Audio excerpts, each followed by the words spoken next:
second in the series, we thought that if people were interested in personally divesting, to the questions about how to go about doing it. Wendy Holding. I'm Julie Goodrich. Jeff Waxman. Eric Packer. I started a company 24 years ago called North Star Asset Management. We've never done any fossil fuel investing, and so I come by this from a very different perspective. I came to this, as many of you, as an activist from my days in college, my days in graduate school. I realized where my values were, where my passion was. And I said, how can I incorporate that into investing? I thought this was a great opportunity because I had historically have not dealt with socially responsible investing or impact investing or ESG investing.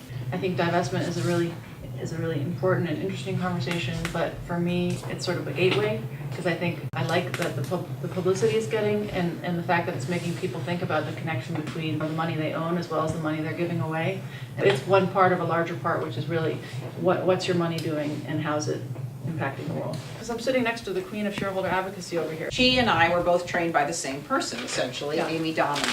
And Amy Dominy wrote a book in 1984 called Ethical Investing. And so that day, I called up Amy Dominy and I said, I need to know you and we need to do things together. And so we started teaching classes at Cambridge Center for Adult Ed. Community investing is a very powerful way of giving back. I've been very active with 350.org for the last almost 4 years, both nationally, Gale McKibben, Jay Cremona, working on the divestment campaign. When this issue of divesting from fossil fuels came up, is that we wrote a paper based on another paper that had been written by an MIT professor. And this professor had been essentially saying that divestment from fossil fuels would be so costly that you had a fiduciary obligation to avoid divestment from fossil fuels. We looked at all of his research and we looked at his numbers and we recalculated them, that in fact the cost of divestment was minimal.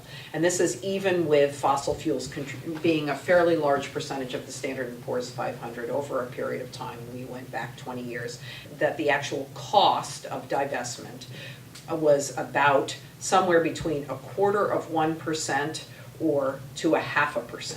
Some of the early studies show that companies who are trying to do all three because they have that policy within their company, the environmental, the social, and the governance, actually have a chance of performing better because they're not getting into litigation, because they're dumping waste.